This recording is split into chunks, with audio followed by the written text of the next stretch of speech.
चलिए आज की क्लास अकाउंटेंसी की प्रारंभ करते हैं। अभी तक हम लोगों ने जो पढ़ा था उसमें हमने ये जाना कि जीएसटी को हम कैसे इनपुट जीएसटी को आउटपुट जीएसटी से कैसे सेट ऑफ करते हैं, यानी कि कैसे एडजस्ट करते हैं। ठीक है। जो एंट्रीज कल डिस्कस की थी, अगर उन एंट्रीज में आप में से किसी बच्चे को कोई डाउट हो तो वो एंट्रीज पूछ सकता है या उस पर कुछ डिस्कशन अगर करना चाहें तो कर सकते हैं। ये सामान्य एंट्रीज है। और जो दूसरी एंट्रीज थी वो थी जीएसटी क्रेडिट के लिए किए जाने वाले लेखे। इसका मतलब ये है कि ऊपर की एंट्रीज तो जो ट्रांजैक्शन सवाल में दिए गए हैं उनके आधार पे आप करते हैं। बाद की ये एंट्रीज आपको एडिशनली करने पड़ती हैं। कुछ एग्जाम्पल आप आगे देखेंगे जिसमें मान लिया 27-28 तारीख तक के ट्रांजेक्शन दिए गए थे, लेकिन कुछ एंट्रीज आप देखेंगे कि महीने के आखिरी डेट यानी कि 30 जून या 31 मार्च ऐसे में भी कुछ एंट्रीज की जाती हैं। ये एडजस्टमेंट की ही एंट्री होती है, वही वाली एंट्री जो हमने कल पढ़ी थी। इसमें हम इनपुट सीजीएसटी को आउटपुट सीजीएसटी से एडजस्ट करते हैं। अगर इनपुट सीजीएसटी कुछ बची रह जाती है तो उसको हम इनपुट आउटपुट सीजीएसटी को हम जो है इनपुट आईजीएसटी के जरिए एडजस्ट करते हैं। हमारा एडजस्टमेंट करने का यहाँ पर जो बेसिकली पर्पज होता है मैं वो आपको बता दूं। आप जितना जीएसटी के अगेंस्ट पे कर चुके हैं, चाहे वो सीजीएसटी हो या एसजीएसटी हो, आप चाहते हैं कि उसको क्रेडिट कर सकें। उसको क्रेडिट करने का फायदा ये होगा कि जो आपकी लायबिलिटी बनी है आउटपुट सीजीएसटी, एसजीएसटी या आईजीएसटी के रूप में, वो उतना ही आपको कम देना पड़ेगा। ऐसे मान लीजिए कि आपने आउटपुट सीजीएसटी के रूप में जब आपने विक्रय किया या जब आपको इनकम प्राप्त हुई, तो जो आपने कलेक्शन किया है अपने कस्टमर से या आपको जो इनकम देने वाला व्यक्ति है उससे, वो आपके ऊपर एक लायबिलिटी है। लेकिन उस लायबिलिटी को आप एडजस्ट कर लेते हैं उस असेट से जो आपने ऑलरेडी पे कर दिया है सरकार को या उस व्यक्ति को जिसने आपको माल बेचा था, आपने जिससे माल खरीदा था।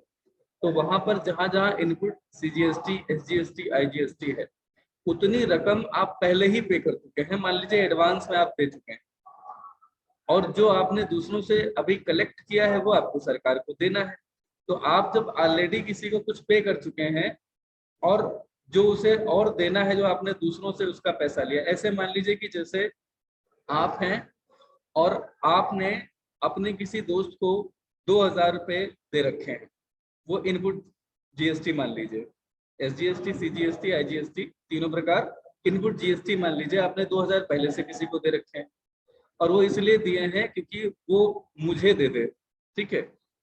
जब आप माल खरीदते हैं तो जो इनपुट सीजीएसटी, एसजीएसटी लगता है वो आप अपने सेलर को देते हैं ताकि वो वही जीएसटी सरकार को दे सके। ठीक। यानी कि आपने 2000 रुपये अपने किसी दोस्त को दे दिए कि वो हमें दे दे। ठीक।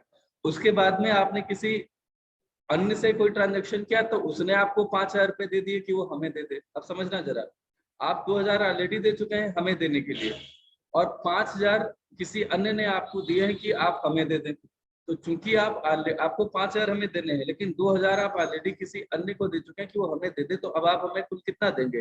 केवल 3000। एक बार फिर से समझिए। जैसे मान लेते हैं कि आपने कोई भी ऐसा ट्रांजैक्शन किया कि जीएसटी उस पे आपने पे कर दिया ऑलरेडी। तो अगर आपने जीएसटी ऑलरेडी पे कर दिया है इनपुट जीएसटी के रूप में, तो वो आपकी असेट हो गई। फिर जब आपने माल विक्रय किया तो अपने कस्टमर से आप जीएसटी कलेक्ट करते हैं आउटपुट जीएसटी के रूप में। तो जितना आउटपुट जीएसटी में आपको देना है सरकार को वो एक लायबिलिटी है और जितना इनपुट जीएसटी के रूप में आप दे चुके हैं वो एक असेट है। तो नेट लायबिलिटी कितनी होगी? लायबिलिटी अगर ज्यादा है तो आप क्या करेंगे? आप लायबिलिटीज में से जो असेट्स हैं उन्हें घटा देंगे तो नेट लायबिलिटी रह जाएगी। मान लिया आपके ऊपर कुल लोन 10 लाख है और कुल असेट्स आपके पास कितनी है? 8 लाख की। तो आपके पास कुल लायबिलिटी कितनी हुई? 10 लाख माइनस 8 लाख, है ना? तो आपकी कुल लायबिलिटी 2 लाख की तो रहेंगी। तो हम यहाँ पर सेटिंग ऑफ के जरिए हम यहाँ adjusting input CGST against output CGST, हम इनपुट सीजीएसटी जो पहले से पे कर चुके हैं उसको आउटपुट सीजीएसटी या एसजीएसटी या आईजीएसटी से हम एडजस्ट करते हैं ताकि हमें ये पता चल सके कि अब हमें नेट कितना देना है। तो आप देख सकते हैं कि सबसे पहले आप इनपुट सीजीएसटी को आउटपुट सीजीएसटी से एडजस्ट कर रहे हैं फिर आप आउटपुट सीजीएसटी जो बचा रहेगा, जो लेबिलिटी आपकी बची रह गई है, उसको आप इनपुट आईजीएसटी से एडजस्ट कर रहे हैं। मतलब आप उसे एडजस्ट कर सकते हैं, एडजस्ट आपको करना ही है। आउटपुट सीजीएसटी मतलब आपको जितना पे करना है उसमें से आपने जितना सीजीएसटी के रूप में पे कर रखा है पहले वो एडजस्ट कर लिया। अगर सीजीएसटी पूरा यूज हो गया इनपुट सीजीएसटी, तो आप इनपुट आईजीएसटी यूज कर लेंगे आउटपुट सीजीएसटी के लिए। यहाँ पर एक बात ध्यान रखिएगा, जब आप इनपुट सीजीएसटी को एडजस्ट कर रहे हैं तो आप या तो सीजीएसटी के अगेंस्ट एडजस्ट करेंगे या आउटपुट आईजीएसटी के अगेंस्ट एडजस्ट करेंगे। एसजीएसटी और सीजीएसटी को एक साथ एडजस्ट नहीं करते हैं, क्योंकि सीजीएसटी सेंटर का है और आईजीएसटी में भी सेंटर का हिस्सा होता है। तो हम आईजीएसटी और सीजीएसटी को एडजस्ट कर सकते हैं, सीजीएसटी को सीजीएसटी से तो एडजस्ट कर ही सकते हैं। इतनी बात क्लियर है क्या? लेकिन यहाँ पर आप देखेंगे कहीं एसजीएसटी और सीजीएसटी एक साथ एडजस्ट नहीं हो रहा है। ठीक है, जो बचा रह जाएगा उसका पेमेंट किया जाएगा। नीचे अगर आप देखें तो इनपुट एसजीएसटी को पहले आउटपुट एसजीएसटी से एडजस्ट किया गया है, उसके बाद में आउटपुट एसजीएसटी जो बचा रह गया है पे करने को, उसको हम इनपुट आईजीएसटी से एडजस्ट करते हैं।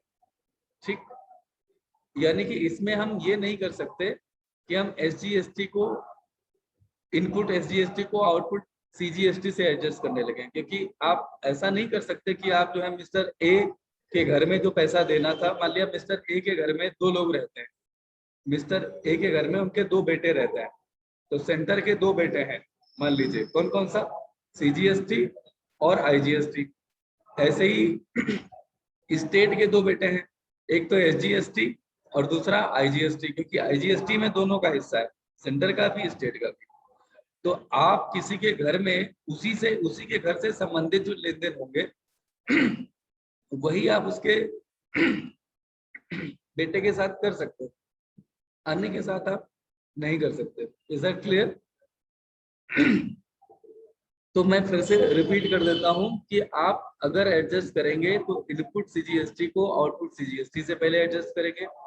फिर अगर आपको आउटपुट सीजीएसटी यहाँ पर बचा रह जाता है तो आप इसे इनपुट आईजीएसटी, मतलब जो भी बचा रह जाएगा सीजीएसटी का, आप उससे इनपुट आईजीएसटी को एडजस्ट कर लेंगे। एग्जाम्पल के लिए मान लिया इनपुट सीजीएसटी 500 रुपए थी और आउटपुट सीजीएसटी 1000 रुपए था, तो आपने पहली एंट्री ये 500 से करेंगे, input CGST 500, output CGST 500। Output CGST अभी भी ये 1000 का था तो ये 500 अभी भी बचा रह गया, तो या तो आप इसे पे करेंगे या आप चाहें तो इनपुट आईजीएसटी इसके अगेंस्ट एडजस्ट कर सकते हैं।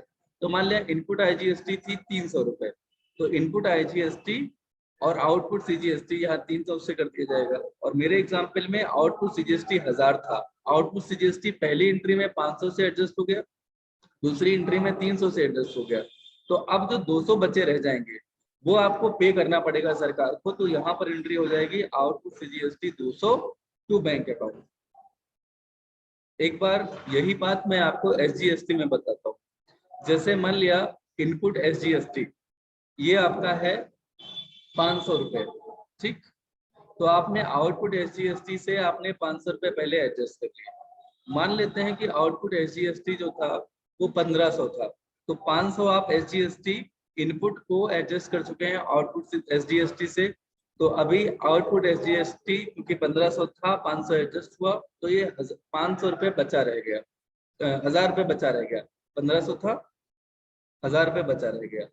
तो अब आप इनपुट आईजीएसटी देख लीजिए कितना रहा है। मान लिया इनपुट आईजीएसटी आपका ऊपर आपने यहाँ पे एडजस्ट कर लिया था कुछ, लेकिन फिर भी इनपुट आईजीएसटी मान लिया अगर बचा रह गया है, अगर बचा रह गया है कुछ भी, तो आप इनपुट आईजीएसटी यहाँ लिखेंगे 200 और आउटपुट एसजीएसटी के 200 आप यूज कर लेंगे। तो मेरे एग्जांपल में आउटपुट एसजीएसटी 1000 बचा रह गया था, 200 और यूज हो जाएगा, तो आउटपुट एसजीएसटी 800 पे करने के लायक बचेगा।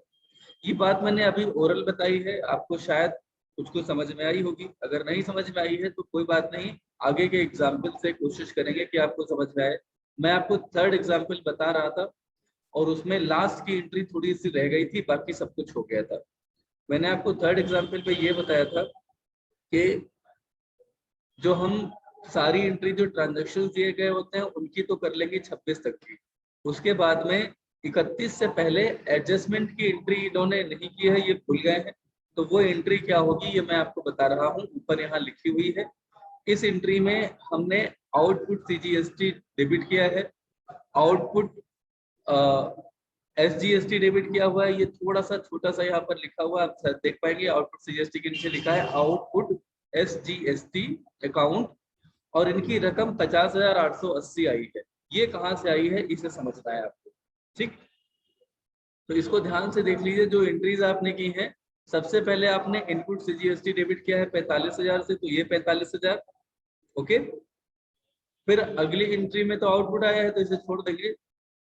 23rd डेट जो है उसमें आप इनपुट सीजीएसटी देख रहे हैं 4,000 से, सॉरी 360 से है, तो ऊपर में था कितना 45,000, फिर यहाँ कितना हुआ 360, इनको जोड़ लीजिए कितना आएगा 45,360। फिर नीचे आएंगे तो यहाँ सीजीएसटी इनपुट कितना है 4,500, ये गलती से लिख गया है,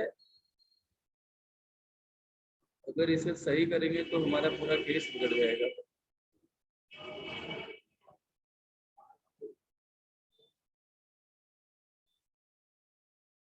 सर ये कल आपने 45 हाँ बताया ये था। हमने सही कराया था, इसको 5 लाख कराया था ना शायद। जी सर। तो एक काम करो, आप सवाल सुधार करो, ठीक है, नहीं तो ये क्वेश्चन पूरा सब रिपीट करना पड़ेगा। यहाँ जो 5 लाख का फर्नीचर लिखा हुआ है, आप उसको 50,000 कर दो, और अगर आपने कर लिया है तो कहिए तो 5 लाख करके ही सही करवा दें, आगे 5 लाख करके ही करा दें सही। सर हमने तो 50,000 आपने 50,000 का किया है, बाकी बच्चों ने इस सवाल को किया है क्या, इसे कॉपी में किया है क्या आप लोगों ने? नहीं किया है। अच्छा चलो, तो 50,000 से इसे कर लीजिए, जहां ये 5 लाख लिख गया है आप इसको कट कर लीजिए और आप इसे कर लीजिए 50,000। तो अगर ये 50,000 होगा तो हमारी ये वाली जो एंट्री है ये भी 50,000 से हो जाएगी, और इस पे 9% आपका 4500 आ जाएगा, 4500, ठीक है।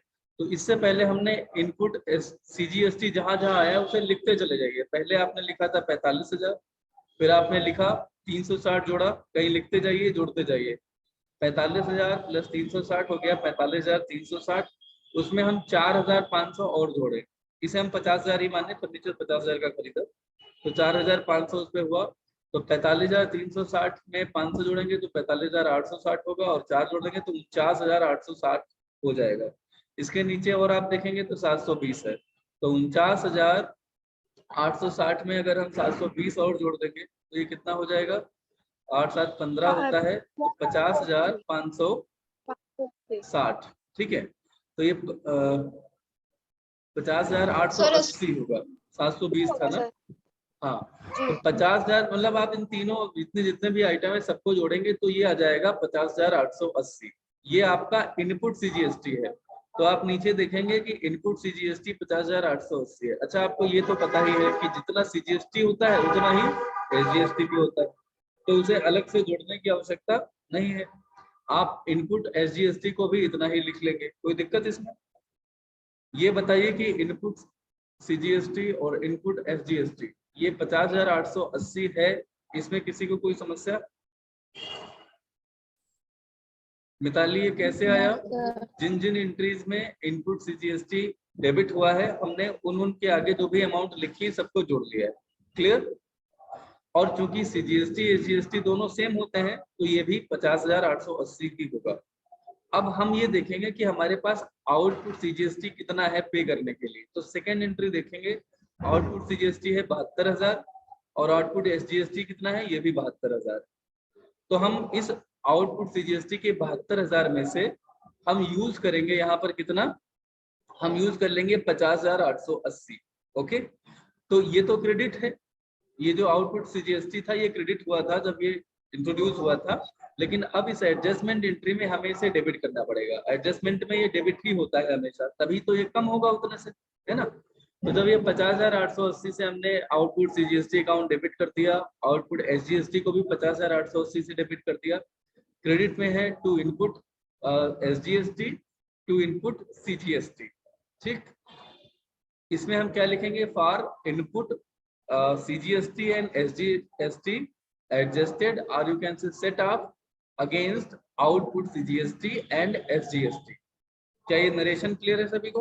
हम यहाँ पर इनपुट सीजीएसटी एसजीएसटी को एडजस्ट कर रहे हैं आउटपुट सीजीएसटी एसजीएसटी से। यस और नो? ये एंट्री जो ऊपर Yes. मैंने लिख रखी है, ये एंट्री अगर किसी को नहीं समझ में आई है तो प्लीज पूछ लीजिए। अगर ये आपने नहीं पूछा तो आपको सच में समझ में नहीं आएगा आगे की कोई भी बात। सर ये जो अमाउंट हम लोगों ने इनपुट का निकाला है उसमें हम लोगों ने आउटपुट के आगे भी यही अमाउंट लिखा है, जबकि उसका तो अलग आ रहा है, तो ये नहीं कुछ समझ में आया। बढ़िया बात है, अच्छा सवाल है। इनपुट एसजीएसटी सीजीएसटी की अमाउंट समझ में आ गई कि क्यों आई, कहाँ से आई? अब हमारे पास Yes. जितनी असेट है हम उतनी ही तो लायबिलिटी कम करेंगे। अच्छा बताओ, आउटपुट सीजीएसटी आपके ऊपर एक लायबिलिटी है, क्योंकि ये पैसा वो है जो आपको सरकार को पे करना है ना? और इनपुट सीजीएसटी एसजीएसटी ये क्या है? असेट है, ये आप ऑलरेडी पे कर चुके हो। तो अब आप अपनी लायबिलिटी को जो आप ऑलरेडी पे कर चुके हो उससे कम कर रहे हो, क्योंकि हम कह रहे हो कि भाई हम पहले भी आपको 50,880 दे चुके हैं, गवर्नमेंट है ना, गवर्नमेंट के जो अधिकारी हैं उनसे हम कह रहे हैं कि अधिकारी महोदय हम आपको इनपुट सीजीएसटी के तौर पे 50,880 दे चुके हैं, तो हमें आपको आउटपुट सीजीएसटी में जो 72,000 देना है हम उसमें से आपको 50,880 नहीं देना चाहते। इसलिए नहीं देना चाहते क्योंकि हमने इसे एडजस्ट कर लिया है। तो हम एडजस्ट तो उतना ही करेंगे जितना हमारे पास पहले से है। इनपुट सीजीएसटी हमने कितना दे रखा है? 50,880। तो अभी हम अपनी 72,000 की आउटपुट सीजीएसटी की लायबिलिटी को 50,880 जो ऑलरेडी हम पे कर चुके हैं उससे कम कर रहे हैं। और आपको पता है कि लायबिलिटी जब कम होती है तो जितने से कम हो रही होती है उतने से ही डेबिट होती है। तो इसीलिए हमने सर आउटपुट सीजीएसटी को उतने से ही डेबिट कर दिया जितना हमारे पास इनपुट सीजीएसटी या एसजीएसटी था। यस सर वो 50,880 नहीं 50,580 है टोटल उसका कर रहे हैं, तो फिर उसी हिसाब से ये 21,420 आएगा। अच्छा, तो आप इसे सही कर लीजिएगा, हो सकता है कि हमसे जोड़ने में कुछ गड़बड़ी हुई हो। मैथमेटिक्स अपनी जगह है, जल्दी जल्दी कर ओरल जोड़ते हैं तो गड़बड़ हो जाता है। इसे ओरल जोड़ा था, आप देख लीजिएगा, इसे कैलकुलेशन कर लीजिए। इसको बाकायदा दिखाना पड़ता है बेटा वर्किंग नोट में। आप यहाँ लिखेंगे टोटल ऑफ इनपुट सीजीएसटी और सारे अमाउंट जोड़ लेंगे और जोड़ करके लिखेंगे जितना भी आएगा। 50,000 कितना है? 580। यस सर तो 580। 50,580 कर लीजिए, ठीक है। 50,580 जो आएगा वो आप ऑलरेडी पे कर चुके हो। 72,000 आपको पे करना था, तो आपने 72,000 जो आपको पे करना था उसको रिड्यूस कर लिया, क्योंकि 50,880 आप पहले ही पे कर चुके हैं। तो इसीलिए यहाँ पर आउटपुट सीजीएसटी केवल उतनी ही रकम से डेबिट होगा जितने से ये कम हो रहा है, ये लायबिलिटी। और ये लायबिलिटी उतने से ही कम होगा जितना कि हम सीजीएसटी में पहले से इनपुट सीजीएसटी के रूप में पे कर चुके हैं। क्या ये बात क्लियर हुई शताक्षी? जी सर। पक्का? अभी भी कुछ डाउट है लग रहा है? तुम्हारा सवाल अगर ये है कि 72,000 अगर ये आउटपुट था तो ये 50,000 से हमने क्यों किया, 50,580 से क्यों किया, है ना? तो ये सीधा सा मतलब है कि हम ये तय करना चाहते हैं कि 72,000 जो हमें पे करना है उसमें हमें नेट अब कैश में गिन के सरकार को देना कितना है। तो इस 72,000 के अगेंस्ट हम अपने सेलर को पहले ही पे कर चुके हैं 50,580। लोगों ने हमें ये पे किया है 72,000 जब हमने अपना माल बेचा है, जब हमने इनकम किसी से प्राप्त की है, तो उन लोगों ने एडिशनली 72,000 रुपये हमें दिए हैं। ये इसलिए दिया है कि ये सरकार को हमें हैंड ओवर कर देना है। ठीक ऐसे ही जब हमने किसी से माल खरीदा था तो हमने उनको एडिशनल कुछ दिया था जीएसटी के रूप में ही, जो कि 50,580 है कुल मिलाकर के सीजीएसटी के रूप में। तो जब हम ऑलरेडी उन्हें उतना पे कर चुके हैं सरकार को देने के लिए, ठीक है, तो हम अब उन्हें जो है 72,000 पूरा नहीं देने वाले। ठीक है, ये 72,000 हमारा नहीं है, ये 72,000 तो समझ लीजिए कि किसी और का है जो उसे पे करना है। ओके, तो इस 72,000 में से हम 50,880 पहले से दे चुके हैं। ये हमारे लिए असेट जैसी थी। इस असेट से हमने इस लायबिलिटी को रिड्यूस कर लिया। बड़ी सिंपल सी बात है। ऐसे समझ लो कि आपने बैंक से लोन लिया था, ठीक है, 10 लाख का।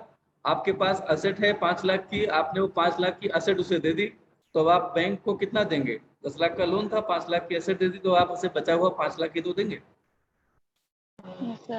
तो यहाँ पर 72,000 आपको देना था, आउटपुट सीजीएसटी के रूप में आपने 50,580 पहले से पे कर रखा है, तो इनका डिफरेंस जो आएगा 72,000 माइनस 50,880 वो आएगा 21,420।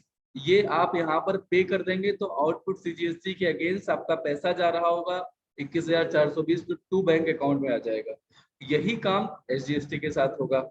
इसमें भी आपने जो कि आउटपुट एसजीएसटी के भी सेम रकम है, वो तो सेम अमाउंट होती ही है, तो वह भी उतना ही डेबिट हो जाएगा। तो नेट आप जो टैक्स के रूप में जीएसटी के रूप में सरकार को देंगे वो 42,840 होगा। बताइए क्या ये बात क्लियर हुई? जी सर। कोई अगर कुछ पूछना चाहे तो पूछ सकता है। देखिए ये उदाहरण नंबर 4 है, इसमें जीएसटी नहीं है, अच्छा जीएसटी है दिया गया है, इसमें 6% सीजीएसटी एसजीएसटी है और पश्चिम बंगाल के जी एंड सन्स हैं।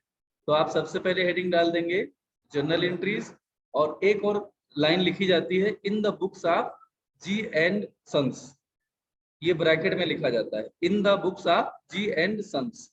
ये आप जर्नल एंट्री के ठीक ऊपर लिखते हैं और ब्रैकेट लगा देते हैं इधर उधर, ठीक है। क्या लिखेंगे? In the books of G and Sons. उसके बाद में आप आगे का जो काम करेंगे वो ये है कि 4 लाख का माल क्रय किया है, चेक से भुगतान किया है। माल क्रय करते हैं तो परचेज अकाउंट डेबिट होता है, चेक से भुगतान करते हैं तो बैंक अकाउंट क्रेडिट होता है, लेकिन बीच में जीएसटी भी है। तो इनपुट सीजीएसटी और इनपुट एसजीएसटी आप 6% लगाएंगे अगर 4 लाख का, तो 24,000 आ जाएगा। इनको भी जोड़ लेंगे 4 लाख में, तो ये 4,48,000 हो जाएगा। For goods purchase and paid by cheque at the rate 6% CGST SGST, ये लिखना होगा, ठीक है। एट 6% सीजीएसटी एसजीएसटी अलग अलग है, तो इसलिए आपको अलग अलग लिखना पड़ेगा सीजीएसटी एंड एसजीएसटी, ओके। फिर आपने क्या किया है, देव को 3,20,000 का माल बेचा है, ये पुरानी ही इंट्रीज है, रिवीजन करा रहे हैं। देव को आपने बेचा 3,58,400 को देव को किया है, लेकिन माल तो कितने का है? 3,20,000 का है। इसमें 6% 19,200 लगाएंगे और देव को कुल मिलाकर के 3,58,400 से डेबिट करेंगे। For good sold to Dev at 6% CGST and 6% SGST. तीसरी एंट्री, आपने माल खरीदा है उधार माल खरीदा है लेकिन नाम नहीं दिया है खरीदने वाले का, तो आप क्रेडिटर्स लिख देते हैं। यहाँ पर लिखना चाहिए क्रेडिटर्स पर्सनल अकाउंट, सही होगा वो ज्यादा। क्या लिखेंगे? क्रेडिटर्स पर्सनल अकाउंट, ठीक है। आर के बाद अपॉस्ट्रोफी एस है तो अपॉस्ट्रोफी का साइन लगेगा, क्रेडिटर्स पर्सनल अकाउंट, क्लियर। और परचेज 1 लाख का था, बाकी उस पर इनपुट सीजीएसटी एसजीएसटी लगा हुआ है, कुल 1,12,000 हो जाएगा। इसी तरह से अगला ट्रांजैक्शन हमारा था विज्ञापन का और ब्याज। विज्ञापन का भुगतान किया है, ब्याज प्राप्त किए हैं, तो विज्ञापन का जब भुगतान करेंगे तो विज्ञापन 8,000 का था, उस पर सीजीएसटी एसजीएसटी इनपुट लगेगा, टोटल जो पैसा जाएगा वो 8,960 जाएगा। For advertisement paid along with 6% CGST and 6% SGST, ये हर एंट्री में नरेशन में लिखा जाएगा बेटा, सीजीएसटी एसजीएसटी। जब आप इंटरेस्ट रिसीव करेंगे तो इसकी रकम 10,000 है, लेकिन इस पे आप आउटपुट सीजीएसटी और आउटपुट एसजीएसटी प्राप्त करेंगे 6%, तो कुल मिलाकर के 11,200 आप कलेक्ट करेंगे। स्टेशनरी खर्चा है, इसमें इनपुट सीजीएसटी एसजीएसटी लगेगा 60,000 का 6% 3600 टोटल हो जाएगा 67,200। ये गलती से 3600 के सामने आ गया है, एक लाइन नीचे आएगा बैंक अकाउंट के सामने, नरेशन लिख लेंगे। अब यहाँ एडजस्ट जो किया जा रहा है, मैं कोशिश कर रहा हूँ कि आपको मैं ये बता दूं कि ये कैसे एडजस्ट हुआ है। आप में से जो लोग समझ चुके हैं पहले इलिस्ट्रेशन से, अगर वो चाहें तो ट्राई कर सकते हैं कि 19,800 कैसे आया होगा, ये बताना। कौन बता सकता है? कौन ट्राई कर सकता है? सही हो कोई जरूरी नहीं है, कोशिश करिए। सबसे पहले हम प्रारंभ से देखना शुरू करेंगे। Yes please. सर पहले जितने भी इनपुट सीजीएसटी है उनको प्लस कर लेंगे और आउटपुट में जो हम मतलब जो इनपुट में जो हम दे चुके हैं और आउटपुट में फिर टोटल जो होगा उसमें से उसको माइनस करेंगे, जो माइनस में आएगा वो अभी भी हमें देना होगा। हाँ देखिए, आप देख लीजिए, क्वेश्चन देख लीजिए, बिल्कुल सही बता दिया मिताली ने। बस इसे एक बार मैं थोड़ा सा डिटेल में बता देता हूँ। हम यहाँ पे देख लें कि हमारा जो आउटपुट सीजीएसटी है वो यहाँ पर कितना है, 19,200 है, और आउटपुट सीजीएसटी ज्यादा नहीं है, एक 11 तारीख वाली डेट में है, कितना 600 है ना। तो हमारा आउटपुट सीजीएसटी जो कुल मिला करके है, इसमें तो अमाउंट कुछ अजीब सी आ रही है, और कहीं है आउटपुट?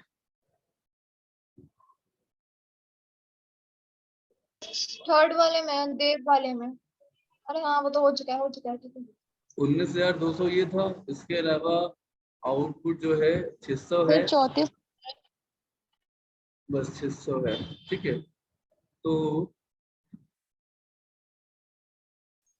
ये अमाउंट की प्रॉब्लम हो सकता है वो।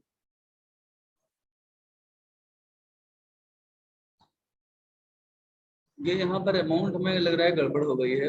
3,20,000 का अगर आप 6% निकालेंगे, तो अगर इसका 10% निकालेंगे तो 32,000 नहीं है तो सही 36,000। इसमें यहाँ पे कुछ कैलकुलेशन मिस्टेक्स हुई हैं। ये 14,280 नहीं आएगा, क्योंकि जब आप यूज कर लेंगे इन आउटपुट से जीएसटी को पूरा, तो फिर ये जितना बचेगा उतना ही पे किया जा सकेगा। ठीक है, जैसे पिछले वाले सवाल में हुआ था। अभी ज्यादा समय नहीं बचा है, 3 मिनट समथिंग बचे हुए हैं हमारे पास। तो मैं एक बार आप लोगों से कहूंगा कि पेन उठाइए, पेपर उठाइए, इनपुट सीजीएसटी को जरा जोड़ लीजिए, जितने जितने दिए गए सारे जोड़ लीजिए। एक बार लिखेंगे टोटल इनपुट सीजीएसटी 24,000 प्लस 6,000, 30,000 हो गया।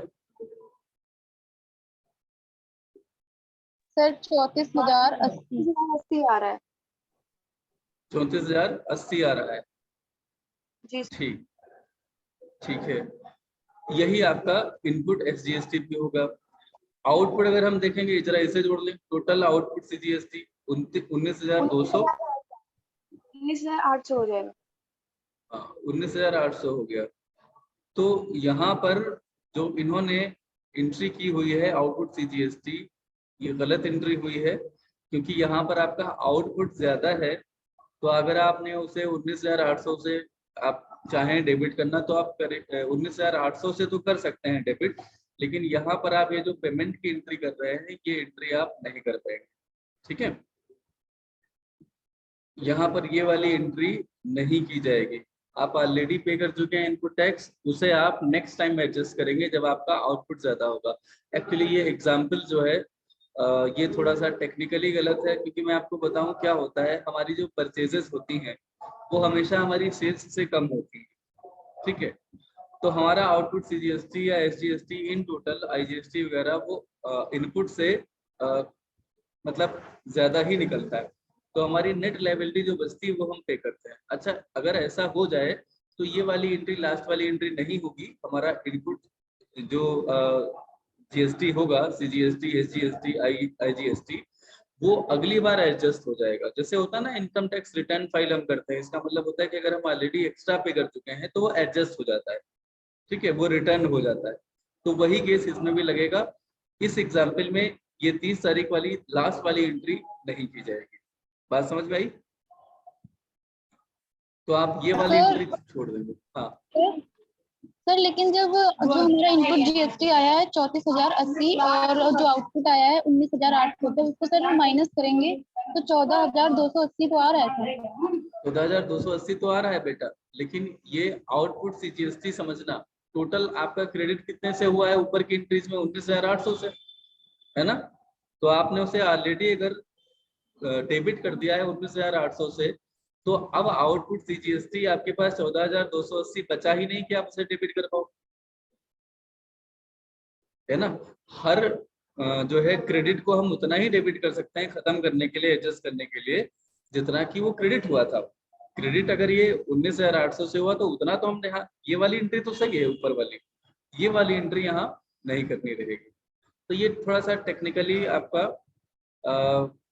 क्वेश्चन जो है वो गलत हो गया है। गलत नहीं कहेंगे, ऐसा रियल लाइफ में सिचुएशन हो सकती है, लेकिन आपको समझाने के लिए इन्होंने एंट्री एक्स्ट्रा ये कर दी है, ये एंट्री गलत है। ठीक है, ये जो इनपुट सीजीएसटी आपका बचा रह जाएगा, कितना? 34,000 कितना आया था? 34,080। 34,080 में से 19,800 घटाएंगे, जो बचा रह जाएगा उसे नेक्स्ट टाइम एडजस्ट किया जाएगा, या वो रिटर्न फाइल किया जा सकता है। बात समझ में आई? तो ऐसे ही आपको उदाहरण नंबर 5 को समझने की